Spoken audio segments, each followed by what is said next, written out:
New cars, closer racing. A new era has arrived for Formula One. As we stand on the brink of the most eagerly anticipated season in years, here's everything you need to know about the new season of the greatest race series on the planet. The cars are brand new and look red hot.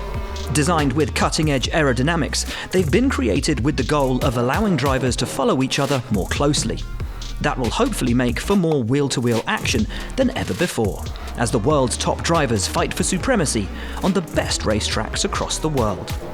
The biggest regulation changes in a generation will see larger tyres with wheel covers added. Front and rear wing designs have also been completely rethought in order to provide better racing for the fans and dissipate more energy in case of an accident.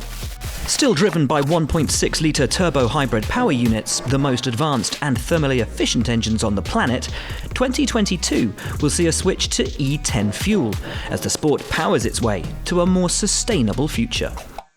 The new season brings new dynamics.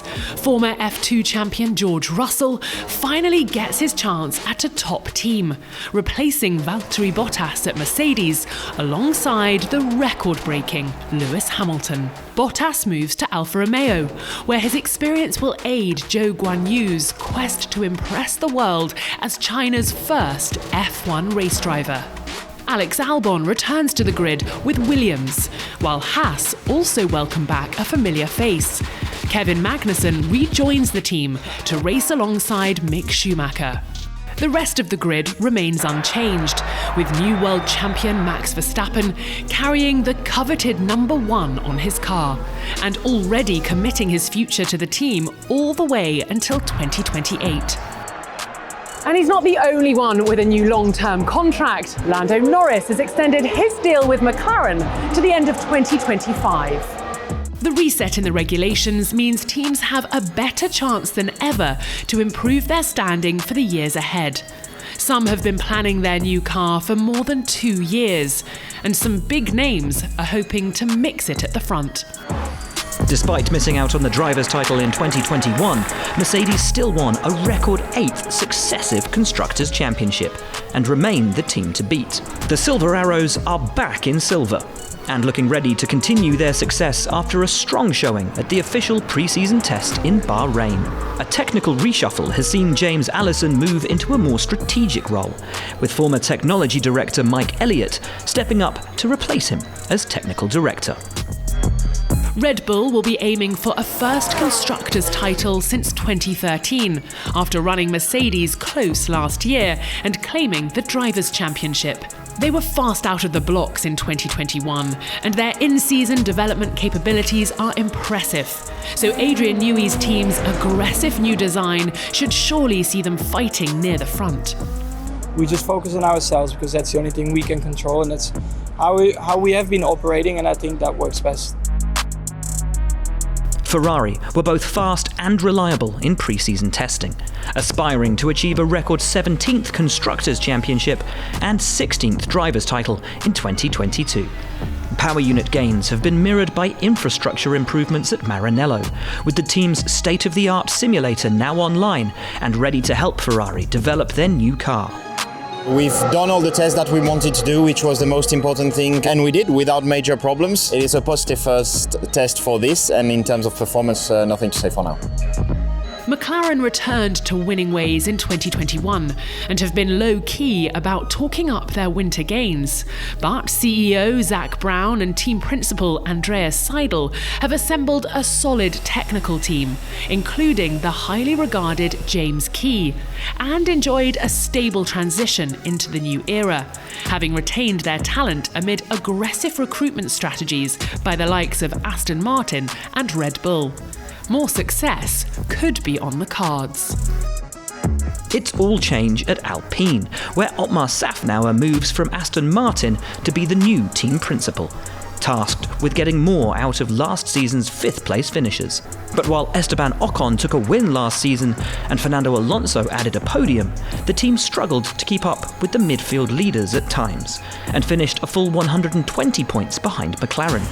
CEO Laurent Rossi says Safnauer's first task will be to improve their development speed, to make sure they don't get left behind again.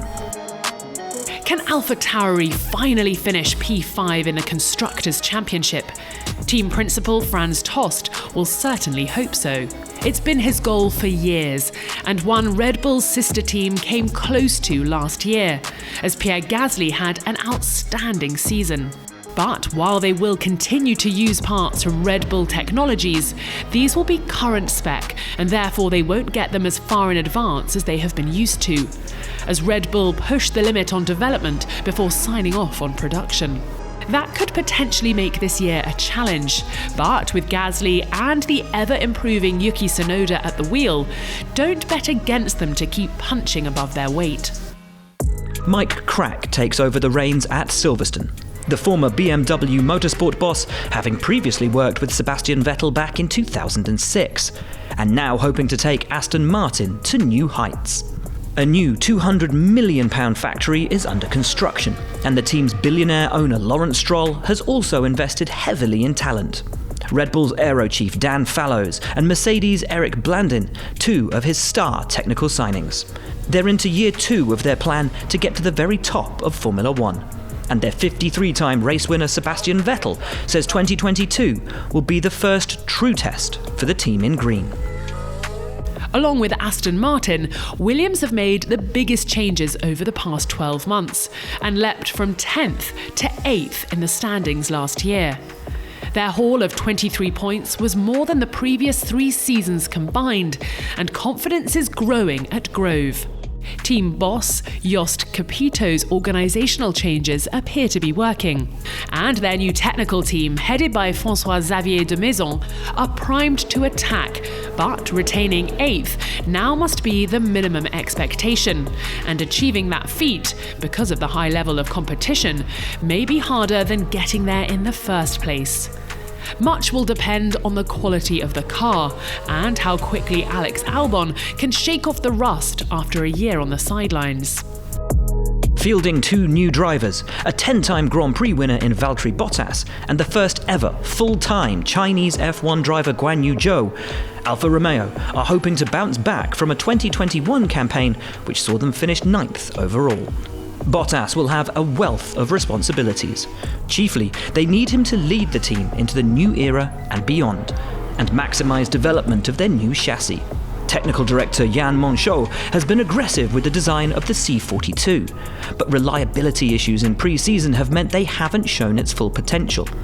Zhou will need to get up to speed quickly, but has 2 of the best possible mentors on hand in the form of Bottas and team principal Fred Vasseur. Haas's disrupted pre-season sees Kevin Magnussen return to the team, where he spent 4 seasons previously. The Danish driver teaming up with Mick Schumacher in an effort to bring the team closer to the points, following a torrid 2021.